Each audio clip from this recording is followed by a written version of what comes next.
it's going to bounce around all crazy with you on your phone. Hello, everybody. Yes, I click start and then continue the conversation. That is a super professional way to begin this show. Welcome, everybody, to Warhammer Weekly. If it's Wednesday, it's Warhammer. Joining me from a secret underground bunker is our special guest this week. We'll get to that in a second. Also joining me is my normal co-host, Popo Gijo. Say hello, Tom. What's up? Yes, and of course also joining us for real is Nick, who is having some computer trouble and so has jumped on with his phone, and I'm sure will mess with the computer the whole time. So we'll get all sorts of fun angles, yes. Nick of Long Island Wargaming fame and the original founder of the Feast of Warhammer Weekly. How you doing, Nick? Doing all right. I gotta give you. Can you hear me? Yes. I give you credit. You start on time. When we used to do this, we would start 10, 20 minutes late. So I give you props for running a tight ship. Oh, that's what we run here, my friend. Tight ship. It's a solid hour every time. Every minute that ticks by is a slow chip out of my. But that's all right. For you, I'm willing to lose a few chips. Thank you. All right, so let's jump right in with some news and rumors and stuff like that. So we should start out. Let's start at the top of the show, actually, with talking about some news. So, and for that, I want to actually start with you, Nick. So, Crossroads has just passed, and you participated in that, right? Yes, I did. I did indeed. And it was. And I know Ant was there as well, and Naren, of course, and I heard about his performance. Tell us a little about the experience, man. How was it? So it was a big crew there. We also had all the guys from Nerdhammer, if anyone knows Casual and his channel. So it was a good YouTube showing. Naren was my date this weekend. I spent most of the time with him, but I did jump around with the Sustainable Centers group and the Nerdhammer guys. But he made sure I came because I was on the fence at first because most of my guys didn't go, and in case none of my crew went, so I drove up solo. But Naren made sure I came, and we got some Triumph and Treachery in the night before, and then we played the whole week. We drank all week, and it was a good old time. So there'll be plenty of battle reports between the three of us with Skaven, and then Casual. I think he might have played Demons again. So there'll be some battle reports from Crossroads, and it was a good time. They put on a good show there. Awesome. Yeah, I saw Naren got his first 2 battle reports up. It's not too surprising that he's able to get them up quick, being that you know, he's the king of the 6-picture battle report. Yes, he is. Up. Check me out.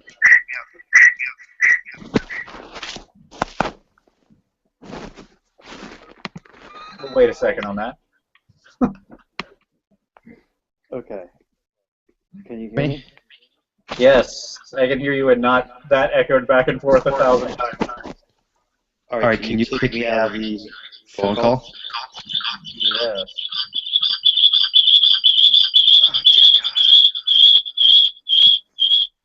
Okay, I did it. Sorry, I really apologize about that. I'm causing all sorts of technical difficulties. Yes, I'm here just once now. There we go. All right, back on. Sorry for everybody's ears who just started bleeding. That should be real good for retaining people. We're gonna watch the viewer number just go into the floor after that one. Apologize, people, and I will put in a warning when I actually post this of mute yourself or mute the thing at X minutes. That's all right, no big deal. Glad we got you on the regular audio. No, I watched some of Naren's battle reports. They were very good. He actually did, to his credit, he got in like I don't know, probably 12 or 15 pictures for a battle report. So he's really stepping up his game. Yeah.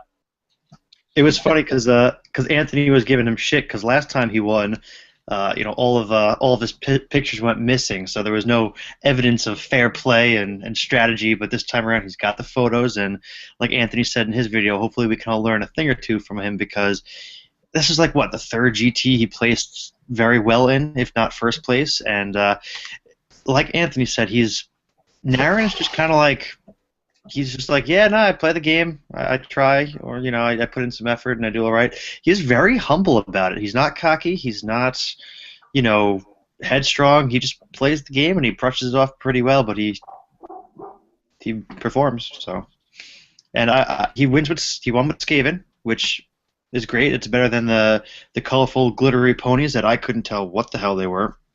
So, and that's about 18 months ago at this point, I think. Maybe the first Crossroads that I went to, but that was the most interesting one with his armies because you're staring at all these little ponies, and I ask him which one is the Grail Knights, and he says it's the ones covered in glitter.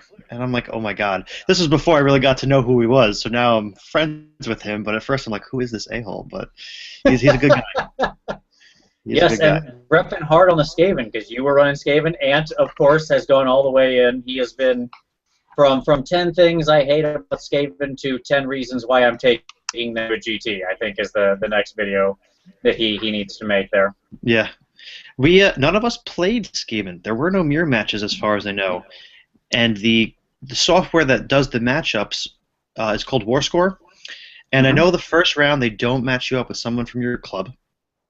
And I don't know if going forward it tries to eliminate mirror matchups because I didn't see any armies playing the same army. I could have, oversaw that, but I didn't see any mirror matches, which is pretty good, I think. That's pretty awesome. Yeah, absolutely. I mean, there are some mirror matches where it's not as bad, but there are some where it's just, Punji sticks under your fingernails. A dwarf gunline against a dwarf gunline, or dwarves against dwarves in general is often pretty terrible as they slowly march across the table, maybe 3 inches a turn at each other, or whatever. Yeah, okay, awesome.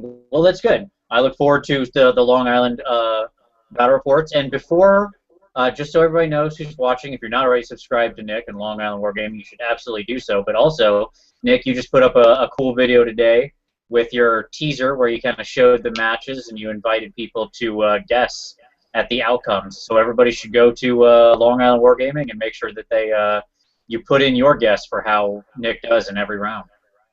And I request you to post it up this way in future Warhammer Weeklies. You can see which of the two of you did the best. Oh, all right. Very good. All right. Well, we'll go. I will do it right after we're done here. Okay. You too, Tom. Challenge accepted, sir. Good. Absolutely. All right. So other rumors. So Tom, I know there's been a lot of discussion this week about the 9th edition release date. So you want to talk about that for a minute? Yeah, I mean, it's bouncing all around. As we kind of talked about last week, there's been more talk of it happening in May. And one of the things that it's looking more and more promising for a May date, just kind of circumstantially, between some of the, just looking at some of GW's recent, large releases have been in May. It keeps the release schedule of every other month, with Archeon, bridging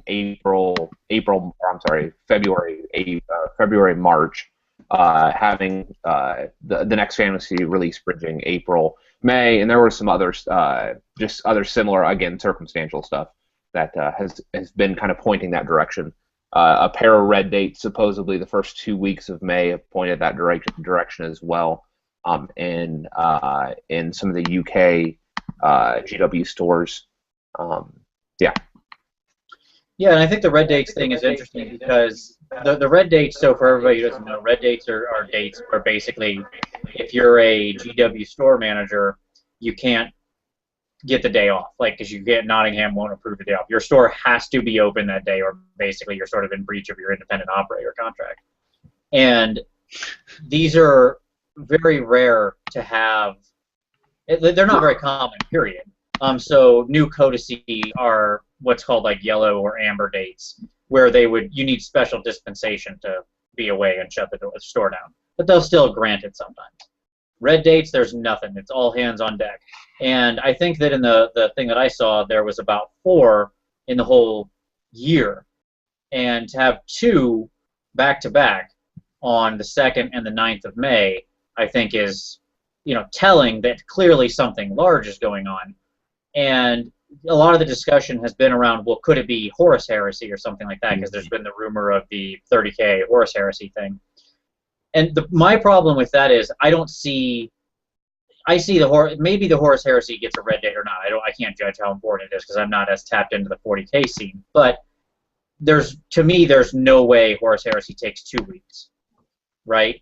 2 weeks to me feels like the launch of something really big, where you've got just back-to-back weeks of either giant books, new models, just you're really trying to come out strong. And so to me, that's what that feels like. It feels like an edition shift. And it's funny because you point out the edition switch is moving to May. 7th edition was in May last year. And what's funny about that is, really that it had been rumored, of course, for a long time, but we didn't know about it for sure until something like 10 days, 2 weeks before it happened, tops. And that was a little more unexpected because, 6th edition had only been out 2-ish years, whereas this 8th edition is admittedly getting a little long in the tooth now at this point by the measure of Warhammer Fantasy editions. Well, some context for that.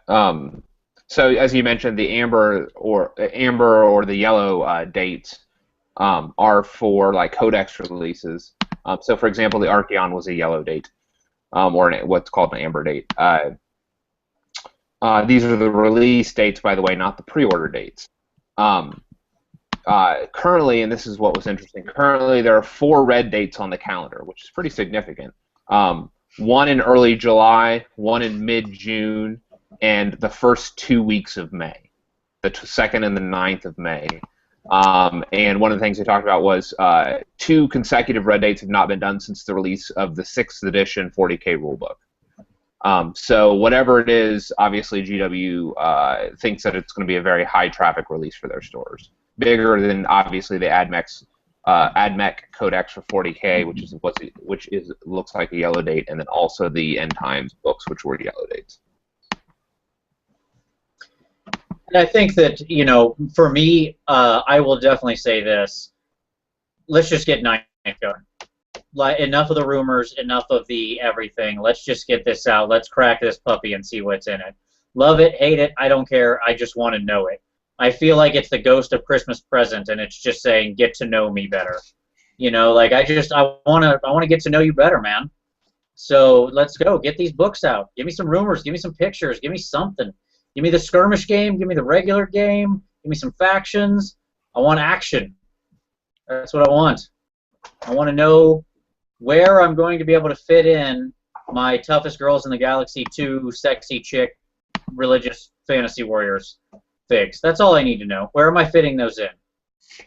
Whatever army I can shove those into as it counts as, I'm good with it. I mean, at this point, I love those figs enough, I'll shove them in a Skaven if I have to. That'd just be really sexy Skaven. The best Skaven. For those that don't know, as Vince obviously just plugged, Raging Heroes has a Toughest Girls of the Galaxy 2 Kickstarter going right now. That'll last another week. I think it's till next Wednesday. And it is a bunch of the fantasy armies are Dark Elves, Lust Elves, which are basically like Slaanesh oriented elves or Slaanesh oriented females, and some type of holy warrior style army with angels and stuff like that. A bunch of very attractive women. So. Absolutely. Yeah, check out the Kickstarter. It's already well past funded. And you get a lot of cool stuff. So it's a pretty neat little thing. Little plug for Raging Heroes there. A couple. Go ahead, Tom. I was just going to say the other thing that seems to be lining up is if there are red dates. Talking about this, some of how this is kind of working out. If there are red dates in May, and that seems to be the launch of some aspect of 9th edition, and then red dates again in the summer, in July, what this could point to is the division between like a skirmish and an army game, or with the army game potentially the release of the box, the paired box that we've seen before, Yep. Like the 2 army box that's been being rumored for the last 8 months or so. And so it would make sense that if they release the skirmish game first, it's not going to interfere with the tournament that GW is running in June, which is an army-based end time style game, which has 5 factions. It's the on it now, but it's the GW tournament that yeah. Yeah. Well, here's my guess. All right, let me go ahead and time to put on the tinfoil hat. I'm gonna tie this all together. All right, here we go. Let's get ready. I'm gonna shot across the bow here. Vinny's gonna tinfoil hat out the entire arc of 9th edition. All right, there are no new army books. There are no new armies. All the armies you already have are the armies of 9th edition. Okay? All this faction stuff that you hear has been wrong in the basic, that we're thinking of it in the wrong way. What we're going to get in 9th edition, and that's the reason, and 9th edition skirmish book, regular full army game, comes out in May. Big starter box releases, and the first big campaign event that slams things together, factions together, is the July thing. What we're going to see instead out of these factions is something more like the Khorne Daemonkin book out of 40K. The Khorne Daemonkin book out of 40K was very interesting to me because they made a whole new army without actually making basically any new figs. They were able to go off of what they had already done for fantasy and the Khorne stuff. And they took some of Chaos Space Marines and some of the demons and a little bit of the new stuff and shoved it all together, created some new special rules, bing bang boom, popcorn. There's a new army book. I think Games Workshop has realized that they don't need to make new army books. They don't need to make new figs all the time to make new armies. So I think instead of going with less armies, as has been the idea for 9th edition, I think you're going to see more. Because all your old 8th edition army books are still going to remain valid. And what instead you're going to see is faction books like Daemonkin that put together all these disparate factions within a certain time setting based on the sort of evolving narrative at pre, post, end times, whatever. Continuation of the very same concept we've been seeing playing out through end times. Not necessarily just slam 3 things together completely. There could be rules, restrictions, special rules, and blow that out, and that's what you get. And then you do limited releases to support these new books. So you get this one particular faction thing, and it gets 4 new models to support it. It combines 10 existing models, plus the 3 new ones they make. Bam. Full new army hits the table. It's a limited release. They don't support it forever. The core of the army of that book is supported by their evergreen products. Done. We can have twice the armies we've had previously while all the old ones remain intact, and we get a bunch of new ones to boot. There you go. Calling it now. That's mine. See if I'm right in 2 months. Hopefully. Fingers crossed. Well, they tried that out with the whole formations thing in the new book, right? Yeah, I think the formations are absolutely kind of a signal to that. I think you're right. Because if you look at the formations there toward Archaon, they started doing that sort of thing where they're kind of putting units together. There's a special rule or two, right? But this would be that concept writ large, where you have fluff to support it, you have story to support it, you have a setting, and then you have a few limited releases to support it. Yeah. But yes, that at the next level, I think they're basically flagging and saying, hey, here's where we're going. That's my thought. And oh, what a wonderful world it would be if it were true, because we would all have all of our toys more. So that's what I'm hoping for. Maybe. We'll see. Indeed. Not much to say about it, but hey, I guess we'll see. Absolutely. All right. 2 other pieces of news real quick before we move on. The Tottenham Court GW store that's opening in London is actually, and this is some of the stuff that we had known previously, but it's like official because there's pictures of it up now. The new GW store that's opening is not a GW store; it's a Warhammer store. So they've changed the kind of the face of their stores, and so it'll be interesting to see if the rest of the stores follow suit. And so we won't have GW stores anymore; we'll have Warhammer stores. So that could be interesting. Obviously, who knows if that's signaling a movement forward on the branding, how what that's going to look like. But that's a change. The other thing that was interesting, that's kind of tangential to this, I don't want to spend a lot of time on this, is that Mantic announced this last week that they are publicly releasing, along with their they release all their rules for free, but in addition to their 2nd edition rulebook for free, they're going to be releasing a tournament legal rules packet that includes 10 armies that they don't make miniatures for, but other companies do.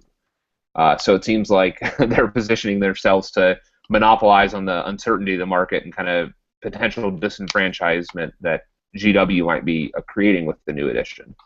So here's for hoping that GW actually comes through and doesn't drop the ball. But it looks like Mantic is definitely moving to position themselves to pick up disgruntled players of armies that may be getting discontinued.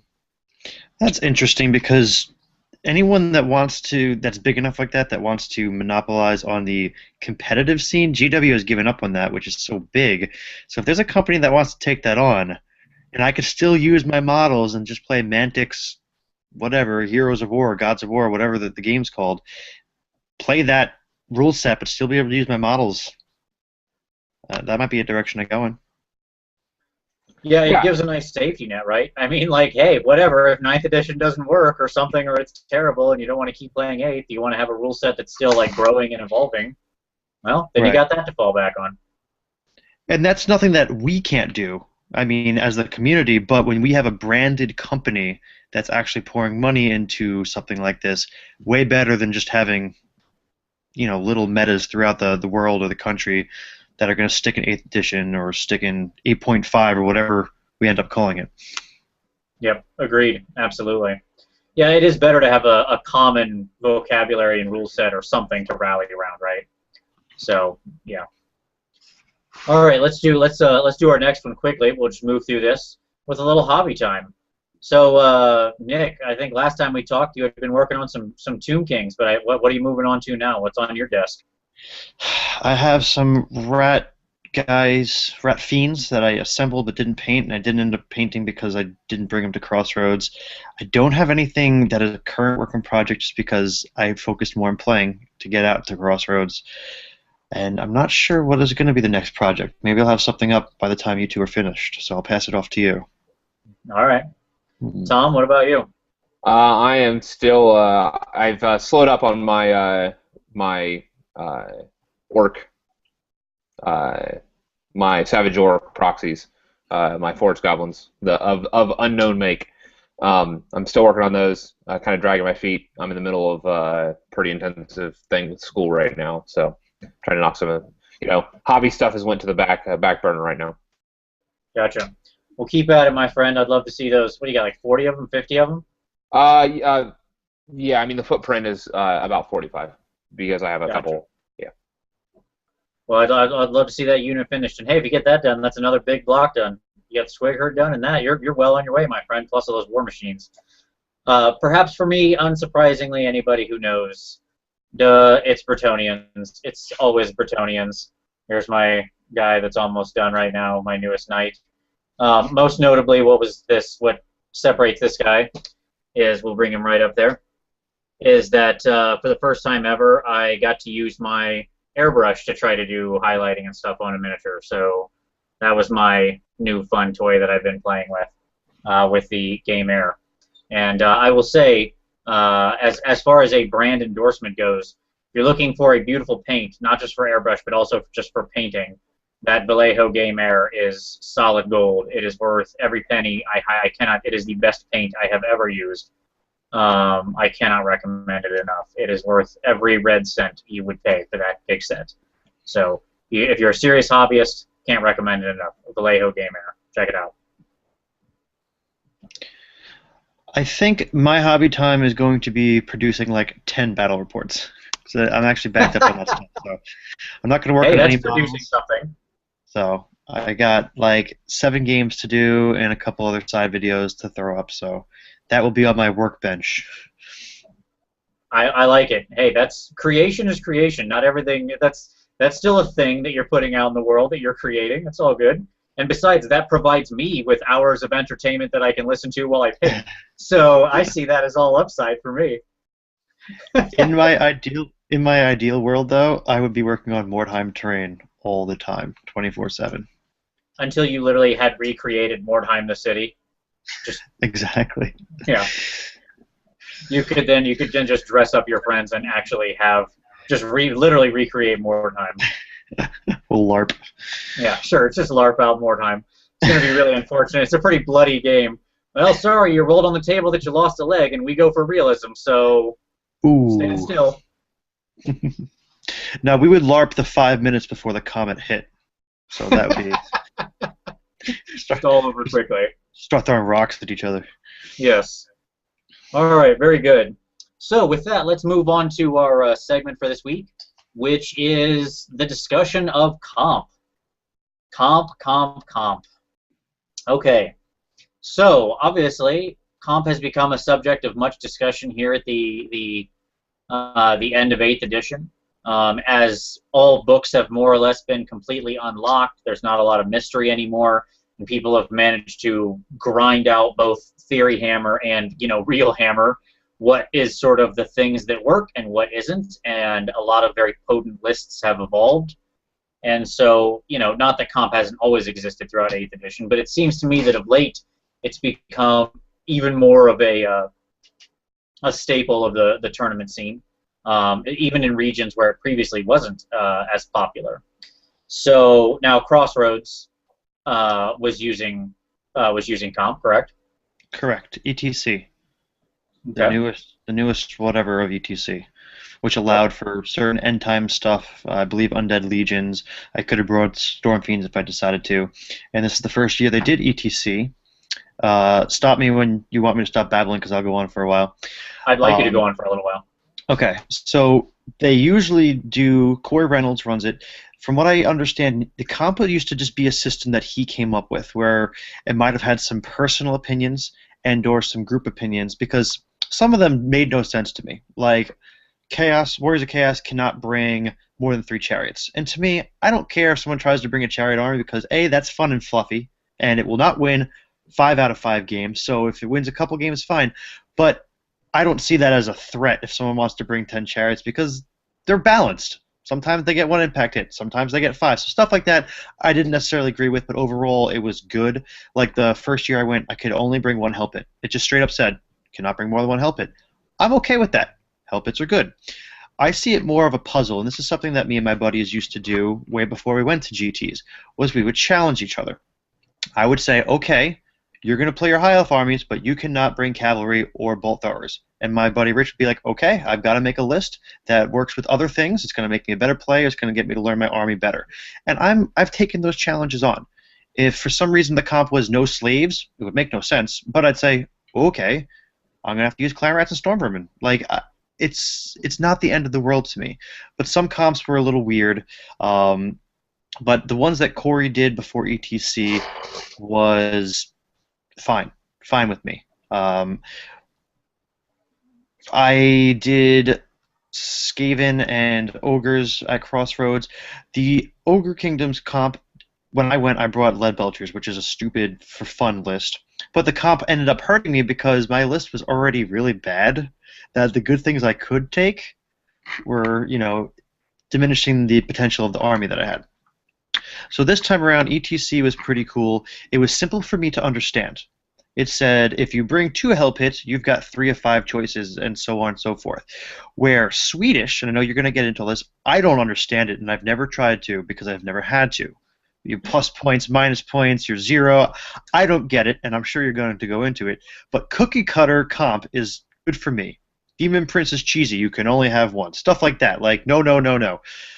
I'm okay with that. I think all comp should include or exclude special characters. I don't get special characters. The game is already so weird to begin with. Why are we going to make one hero that's going to completely change the army entirely? For example, Throg. Well, it's no longer a Warriors of Chaos book. It's a troll book. Like, we're going in that direction with what you're saying. We might have these formations, which is fine, but with an overpowered, wonky character, not really into it. And then I went to Brawlers a year ago. The comp was no special characters except unless you requested them, so I guess they can moderate it. Or no, they allowed all special characters except a few, like the Portal Glyph or Epidemius or some bullshit. And yeah, then, I want to say it was Kairos and like a L'Oreal that was banned or whatever. Yeah. And then the only other comp was no Grand Armies, which is fine because that would stop 4 help hits from 2, which I'm okay with. But those are kind of my thoughts, and I'll chime in, but I'll pass it back to you. Yeah, so no, I think that's really good. Thank you. That's perfect. Yeah, I mean, I think it's funny because this is so layered. Like, honestly, we could do hours and hours of conversation on this, and obviously we've got about 15 minutes. So we're gonna have to cover this at a sort of high level. But I think it's interesting. So to me, I want to. The first thing I think when I think of comp is well, what are we really trying to do? But I actually want to move past that for a second and come back to it.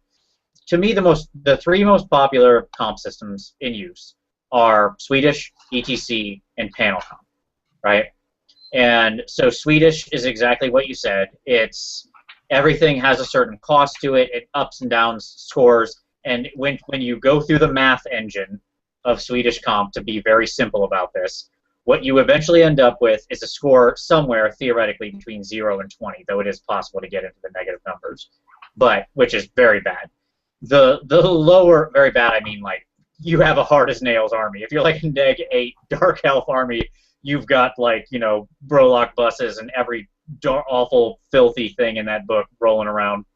But theoretically it's generally standard between 0 and 20. And what happens is that, so that sets a score. The higher your score, the more fluffy your list, as it were. Or softer your list, I should say. The lower your score, so if you're a 0, it's a very hard list, a 20 is a very soft list. And the way it's meant to work is when you play somebody, the difference in your score, whole points, is 100 victory points, right? So if I have a 13 and you have a 10, I start the game up 300 victory points on you. If I do nothing, if the game was just called at minute 1 before anything happened, I would win by 300 victory points, right? Okay, so that's Swedish at a very super fast level. And what it's really doing is getting in there and rejiggering everything, right? Because every single unit and choice and everything has some up-down cost to it. So the math of it is very complex. And it doesn't surprise me you said, like, I don't even like to mess with it, because, yeah, it's really like a number cruncher's paradise. Like, if you're somebody who looks at, like, if you're a CPA and you look at a spreadsheet and you get a little excited, then this is the system for you, right? Like, if a pile of data is how you think of, is what makes up a good Saturday night for you, this is your perfect system. Dream. ETC is, yeah, a little more simple. You've got 5 points and then they go in and they say, this costs nothing, this costs X. So just like you said, 1 help hit, 1 point. You take a second help hit, it's, what was it, 3 points, I think, right now? I don't know. Memory doesn't serve. Maybe it was 2. But at any rate, and so on and so forth. And the Storm Fiends got done in the same way. So you can pay, and it can often be scaling in that way, right? Where taking 1 of something might be 0, but you take 2 or 3 of something, and all of a sudden you have to pay points. Your example of slaves in ETC was a good one, right? So ETC caps slaves at 120, right, maximum. But the second you go over that, you got to start paying points for them. So ETC is much simpler, and again, it's sort of this attempt to balance things out, because if everybody's only got these 5 points and everything's stapled with these points, then there it is. Like, theoretically, it's a more balanced playing field. Panel comp is the last one. I think this is more popular in the West, but I'm not even sure they're doing it a lot anymore. But panel comp is basically, you make your list, you make it as hard or soft as you want, it goes in, and they basically assign it. It has generally a 5-judge panel that sort of reviews it and assigns it a score that looks a lot like a Swedish score between 0 and 20. And all 5 judges do their scoring, and then you get a combined comp score off of that. And then the same thing happens generally with the victory point difference. It should also be stated that I think that not everything always does the same difference in victory points. Also, the way that Swedish gets used is generally a tournament that will say, like, this tournament is between 8 and 14. So, like, Masters was Swedish comp 8 to 14, right? So your army had to exist in those two, in that window. So there we go. That's super high, fast level of comp. How often? And that's all kind of. What's that? How often does a high-scoring Swedish list win, or do well, or place? You're saying higher is more fluffier, right?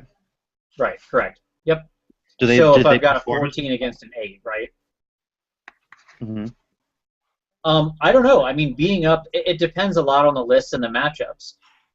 Because if the 14 has to go get the 8, okay, like if the 14 is forced into a position where because of whatever's going on in the game, like they're up 600 points, but if for some reason it's still necessary for them to go get the 8, because the 8 has maybe so much ranged offensive power that they're going to be able to easily blow 600 plus points off the table by the end of the game, right? And there's just nowhere to hide. Then they're probably in a pretty tough spot. That's going to be bad for them, because if they do nothing, they're going to get more than 600 points blown off. If they go across the table and get into the face of a thing that's got them up by that much, probably not that much better. But if it's one where they could avoid and just sort of hold their big giant point differential, pick off the key units they need to, clean up some chaff here and there, a war machine, and just sort of build on that 300, 400, 500 point thing. If the matchup works out like that, yeah, sure, it can happen. I think it's exceedingly matchup dependent, is what I would say. I mean, if you look at Once Bitten's recent battle report, as he was kind of reflecting on some of his fights, he faced down, I think it was at, I don't know, was it at Masters maybe? He faced down a dwarf army that was a 14-point dwarf army that he said looked identical or almost identical to a standard dwarf army.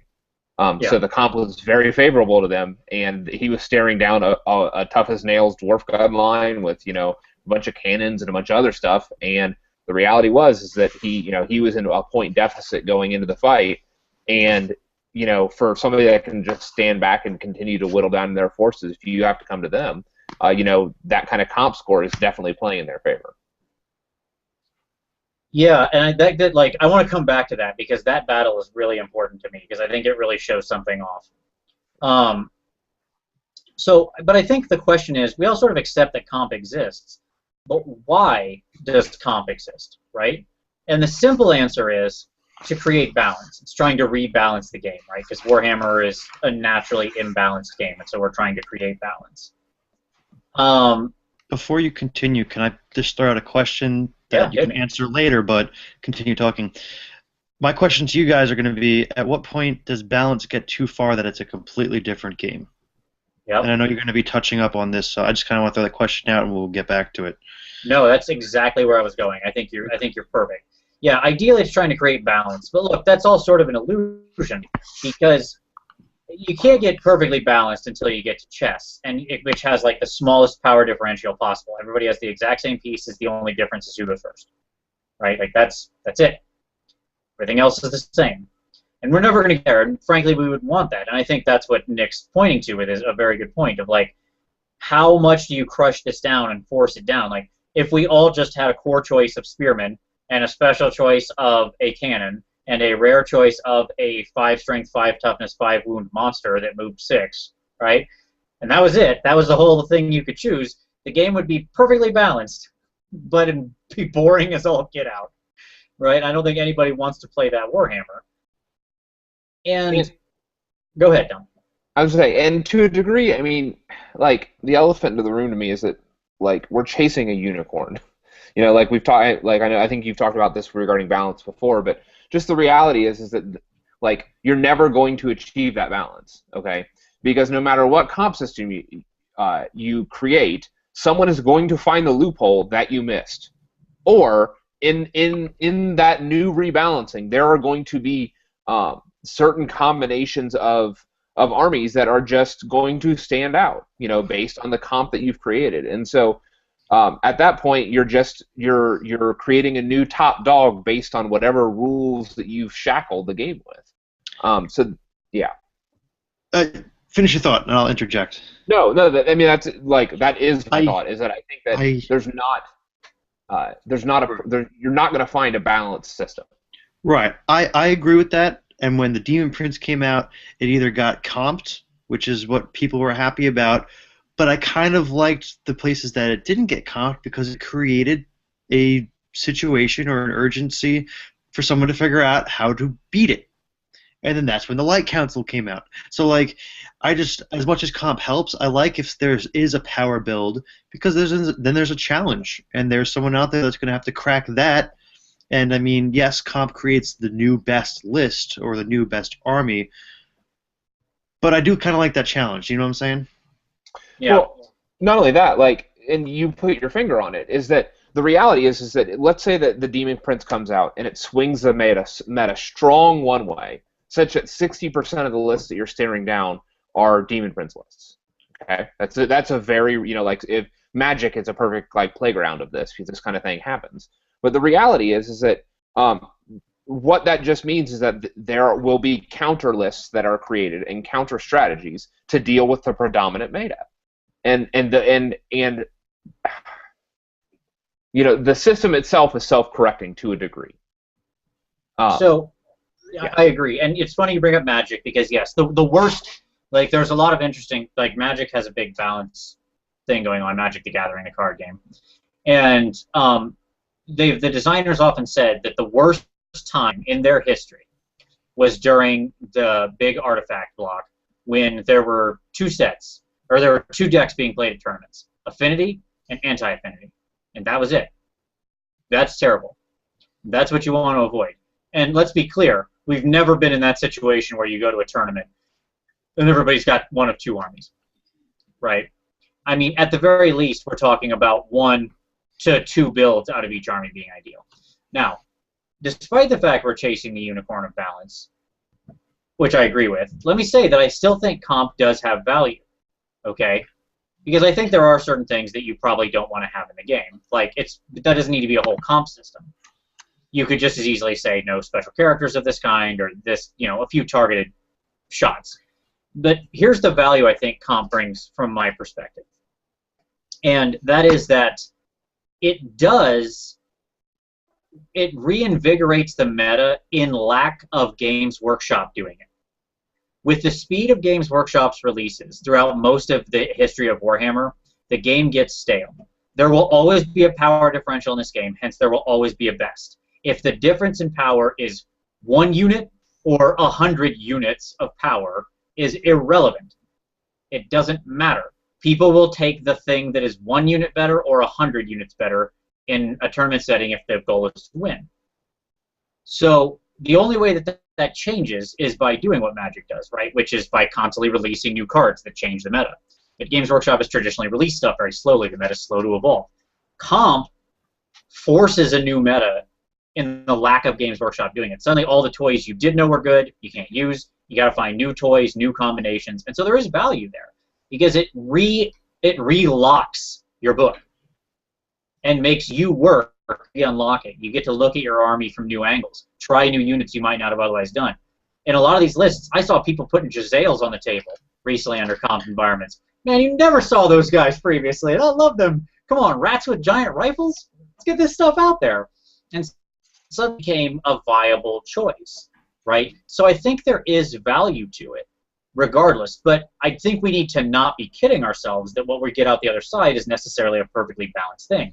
And Once Bitten's thing was a perfect example. That Dwarven gun line was as hard as almost any dwarf list out there, and it was scoring a 14. And his response was just, you know, and Once Bitten's perfectly reasonable response was basically to sit in the corner and never go fight the guy and just say, you're not going to kill me by the time we're done, so can we just finish this, take a draw? You know, he just took a 10-10. That's funny you bring that up because that was the talk at Crossroads. The best way to play dwarves is to not play them. Which, yeah, I mean, whether I lost the game or not, I traveled hundreds of miles. I'm not going to sit there and hide behind the infinitely high hill as per ETC. This way I could walk away with a 10-10. Right. And that's understandable. I mean, and I don't, the reality is I don't fault either decision because I think both are valid, you know, valid choices. Go balls out and go into them and hope you get there, or, you know, take the 10-10. I think both are valid choices for different reasons depending on what your end goal is. It's just a tough thing to play against. And I think in the end, I think what we need to all understand is that unbalance is our friend. And by that I mean the wacky, zany imbalance of a lot of units. I think this is a good thing. Like it's one of the things that makes Warhammer Warhammer. I think if we got an edition that was really perfectly tuned, which would mean very little in the way of special rules, unique rules, everything would be very vanilla because it has to be, because special weird situations create power differentials, that we would all hate it. We want that imbalance because I think it's what makes the game unique and interesting. And we gotta, you know, you gotta take if you want a little spoonful of sugar makes the medicine go down, I guess, right? You gotta take the good with the bad. It isn't just like there's some perfect balanced system out there. or where we can just make all the units and everybody has a ton of special rules and unique stuff. But everything perfectly works out every time to where it's solely player skill and dice roll. I agree that but I just feel like even unbalanced should have some balance to it. For example, I'm going to compare two completely different units that almost do the same thing. Now the Storm Fiends are out. Why would anyone ever want to bring Lead Belchers? In comparison to price, the Storm Fiend can do the same thing for a lot less, given they're completely different armies and completely different choices. Do you see what I'm saying? Like, I'll give you a very reasonable cross example from another game, okay? And I'll go back to Magic. In red, in the color red, traditionally they have been many times in their game been able to play 1 red to deal 3 points of damage, right? If another color wants to do that, they pay more.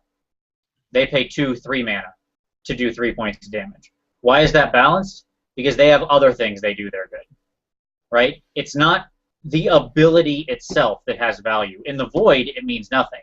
It's that ability in the suite of things it has access to. Your Lead Belchers are special. They sit amongst ogres. You have Thunder Tusks and cannons that can drive around the board on chariots and everything else. And you can character wall a unit with 3 things, then have giant weapon guys or great weapon guys behind making 3 attacks, and 100 other things that make ogres unique. And that's not a slam or praise of ogres. It's the state of affairs. And Skaven don't do any of those things I just said, right? They're their own army. So what they pay for something should be different. They should have certain things that are better or different. So I agree with you. You can squish it together. You shouldn't have like a model that comes on the board and if he rolls a 25 plus, every other unit that your enemy has dies. That's fair, right? I mean, yeah, of course, there's some level of reason to it you got to aim for. But I think you do want some amount of up-down. Did you just describe cacophonic choir? No, because that's only everything within a 12-inch range, and only part of them die. Okay. Yeah. Max 12 wounds, and that's assuming I rolled boxies and then 4 up on everything. All these people being butthurt about CAC. Look, just deal with it. Don't walk near the thing. Shoot her down. It's that easy. It's a giant solo model. Everybody talks about how easy it is to cannon down solo models until the Keeper of Secrets walks around with Cacophonic. When I play it, I'm not even using like a Warrior's Demon Prince that's unbreakable. I'm using a freaking Keeper of Secrets. 5-up ward. That's what she's got. A little t-shirt between her and every wound in the world. All right.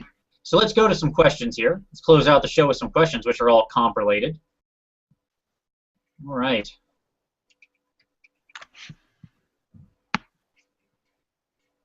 Oops.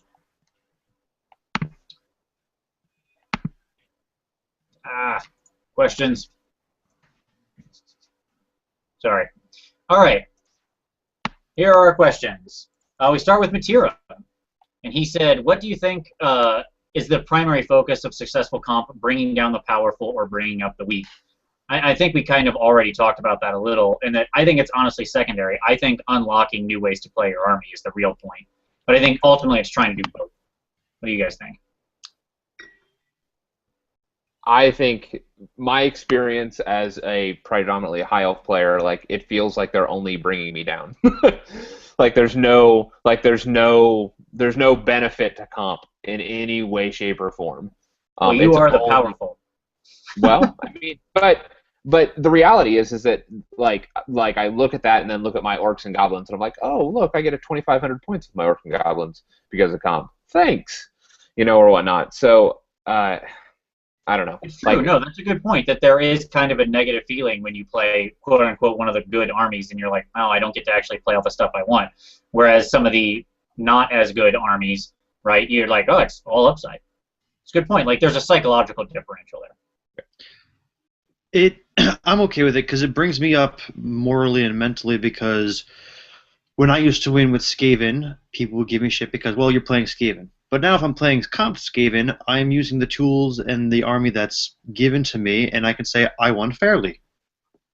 It's a good point. That is an excellent point. It does force everybody into a state of tacit agreement that look, we all agreed that this is the rule set. It's been, vetted, whatever. Even though we're all playing by a rule set normally, somehow we've come to distrust the normal rule set and say this extra rule set that 5 guys in Sweden looked at is the real balanced one.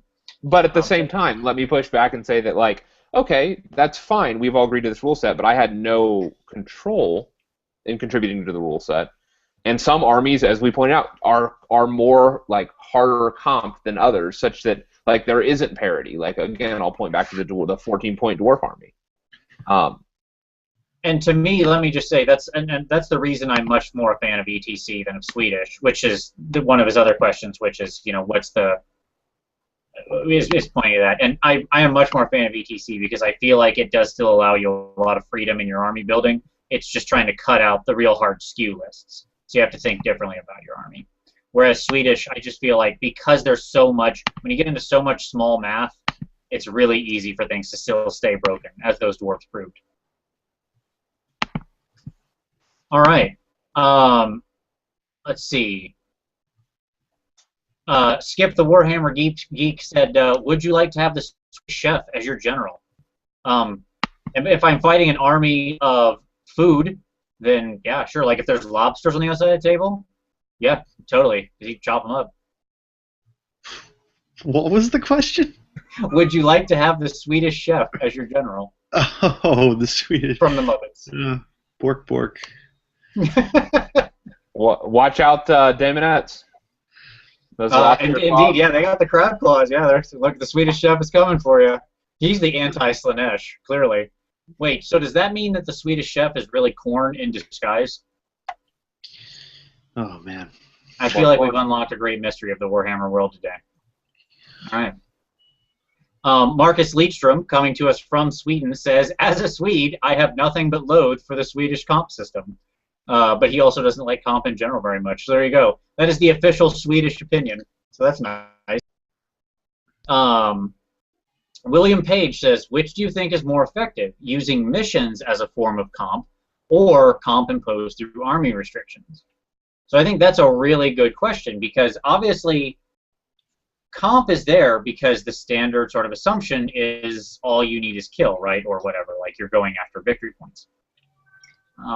If scenarios are to be the order of the day and you need to take and hold in some places or get things off a table or stay in a building or do 100 different things that we could theoretically construct in scenarios, suddenly maybe demigryphs aren't the right choice every time, right? That's a good question because I think more objective-based scenarios will help even out the lists. If you do a King of the Hill, but there's 3 objectives, not 1, whoever controls 2 of the 3 wins. That makes people not that have a Gut Star or a Death Star unit unable to win. Yeah, they might win the other 1 King of the Hill objective, but the one that says, whoever holds the most table quarters or something like that, can't do that if you only have 1 unit. Amen. Amen. Like, I completely agree. Like, if you're gonna quote unquote comp things, I think the way that you go is through missions, through a smart design of missions that says that a certain skew list won't be able to win the day on in competitive environments with that kind of stuff. Yeah, you have to know, and I think they can be simple. It doesn't take huge, complicated scenarios or big tweaks to make it happen, right? It could be something as easy as you have to occupy 2 or 3 buildings. Well, you need something that's not cab. And let's assume we clean up the building rules, but I still don't see a bunch of horses going into the building. Or you have to take 2 different or 3 different objectives and run them off the board. So you got to have something that moves. Or, or playing more with fortitude and enemy banners. Having fortitude matter more in heavier ways. It doesn't necessarily need to be like Blood and Glory, you get broken, you lose the game. But having fortitude really have serious weight, even to the point of winning, could also weight that a lot. Makes you build your army differently, So there's lots of different ways that you can that this needle could be pushed, besides simply trying to go in and staple every unit with a power level of it has some extra second math cost. My only fear with scenarios, as always, is nothing super complicated. That's my one rule. I don't like. It's already hard enough to play this game correct. You got a million things in your head. I like simple, clean scenarios that it takes a simple lever to move the world. That's what I'll say. Okay. So yeah, I think, William, we all agree with you. And I think from our perspective, I mean, it sounds to me like everybody's saying, yeah, let's see some more of that. I am certainly in agreement. Well, ETC tournament I just did was like 3 of the games were Battle Line, 1 was Meeting Engagement, and the other one was Blood and Glory. Or like King of the Hill. Like they are fairly simple. But something that causes the lists to balance out. Like maybe even bringing table quarters back just as a victory points condition entirely forces you to not bring single giant units. Yep. I mean, I used to, in 7th edition, have 1 or 2 units dedicated to controlling either my side of the board or my opponent's side of the board, which, when it comes to a game of war, is kind of what you need to do. Conquer and control everything, not just beat the shit out of your opponent. And I mean, that's important too, but you see what I'm saying? Yes, totally. Absolutely. Yeah, that gets another great point of how simple it would be. Remington Steele says, he is asking, what made us collect Skaven, knowing that I'm a fan of the rats, and Nick, you're a fan of the rats. I've shared my Skaven story before. What made you collect Skaven? Who X's? Remington Steele? Remington Steele, yep. I love that guy. He's awesome. He's awesome. I don't know. There was a point in time when me and my friends didn't own all of the armies collectively, so I just decided that one is the next one I'm picking, and this was in 6th edition, and it was very different then, but it was before everything we know now, so it was a different Skaven. It was all your little machines and your small units, a lot of MSU, but I don't know. I like the way they play. You know, numbers. I like having numbers, and at that point when I started collecting them, the biggest unit I would ever field was 30. Now the smallest unit I ever field is 30, so it's a different game. Yeah, really, the model creep has not been a small thing, absolutely. And Remington also asks us, what is our favorite kind of cheese, since we're fans of Skaven? Like Hell Pit cheese or like provolone cheese? I think, well, let's go with both. Well, as much as I hate their comp, I do like the Swiss cheese. Oh no, that's Switzerland. Never mind. Swedish cheese. Is there such thing as Swedish cheese? No. I don't know. I like Swiss cheese. Swiss cheese is good. That's fair enough. I'll pick something like I'll pick a Gouda. I like Gouda. That's a good cheese, and it's a good word, Gouda. I mean, that's just funny, right there. So yeah, that's what I'm gonna go for. And then as far as cheese on the table, I don't know. Like in my Skaven army, I do love a good Doom Wheel. I love a good Doom Wheel parked in the middle of like 3 war machines that it gets when it pulls some amazing turn and like zaps 1, 2, 3 as they all become the next closest target to the miracle turn, and you know, of like hitting on a strength 8 or 10 and then wounding all 3 times and blowing all of them off the table. There are a few things as wonderful in life as watching a Doom pull that off. It's a religious moment. The Doom Wheel is ultimate cheese. I love watching Skull Crushers just slowly disappear off the table as Doom Wheels just go up people's flanks. Where did all your Skull Crushers go? Ah, yes. So, speaking of cheese themselves. That's a true Swiss on Colby fight right there. The Skull Crushers on Doom Wheel. All right, very good. And then finally, one last thing. Nicholas Belair, how you doing, Nick? He says, the weakness of comp is that it assumes everyone would be bringing the hardest or specifically successful list if allowed to their own devices, and therefore it doesn't really help the guy bringing fluff or just whatever he has available. I mean, yes, I think that's true. I think that's because in general it's sort of a competitive thing, and so it's kind of what you have to assume is that that's what it's doing. Now at the same time, I don't know that it necessarily doesn't help the fluff player. I think some of these systems can. Yeah, I would say ETC that is absolutely true of ETC. It's assuming the worst possible scenario. It doesn't help the minimum floor. On the other hand, Swiss and panel comp would definitely help the minimum floor because they're handing you bonus points. Right. You mean Swedish? Now we're all saying Swiss because we've been talking about. We're ranging across Europe. It's true. But no, it's true. You're right, because things like Bretonia or armies like that get extra points. right? So you can still go as hard or as fluffy as you want, and you're getting a bunch of extra points to spend. But you're right. If you're taking a total fluff list in ETC, well, congratulations, you spent 0 of your 5. Why did you do that? Right? It says, basically, ETC says always spend your 5. So it does assume some level of hardness. Okay, and with that, we've basically come to time, and to the end of the comments. So thank you very much, Nick, for being here. It's always a pleasure to have you on the show. Hey, I gotta throw one last thing in. Let me just screen. I gotta do a quick screen share here. Oh, Cheddar Comp. Cheddar Comp's a good comp too. Don't forget Cheddar Comp. Screen share doesn't want to cooperate. All right, keep talking. I'll see if I can get it to work. Okay. I will. Tom, again, thank you very much, sir. Appreciate it as always. I think it has literally gotten dark behind you as we have sat here. Because I can see out your window. It's pretty funny. And thank you all for watching. Very much appreciate it. Appreciate all the comments and questions. Keep them coming. If there's any other topic that you want to see us cover on the show, don't be afraid to leave it in the comments and so on and so forth. We're always happy to look. Also, don't forget, you can always send us your pictures of your finished models. If we will make time to show them during the show. We always like doing that. But other than that, Nick, is your screen share working? You ready? Yes, it is. All right, go ahead. Ready? I'm ready. I have found what you guys have failed to find. There it is, the unicorn of balance. Keep chasing it. I don't think we can top that. There we go, guys. We found the unicorn of balance. Warhammer is saved. With that, we'll sign off. And as always, see you next Wednesday, everybody.